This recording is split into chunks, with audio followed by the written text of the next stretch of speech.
But they met in December 1867, a small group of local men at a physician's house to talk about a new medical school, and at that meeting they referred to themselves as the faculty. And as a result, people often talk about Dalhousie Medical School beginning in December 1867. But in fact, the medical school was formally established in 1868.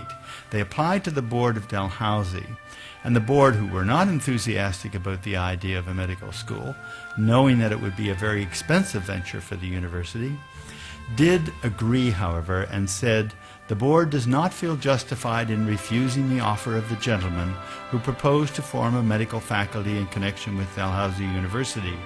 And the faculty, being ready and desirous of receiving students in the ensuing spring, the board saw no sufficient reason for postponing further action on the matter.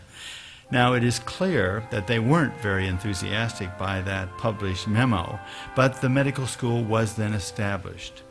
And as you enter the Tupper building, you'll see a plaque on the wall, and it has the names of the first faculty of the medical school. They were all graduates of Edinburgh Medical School except for Dr. Allman, who is a graduate of Glasgow Medical School in Scotland. They assigned each other the different tasks in the medical school, who would be professor of what particular area, and Alexander Reed was made the first dean of the faculty.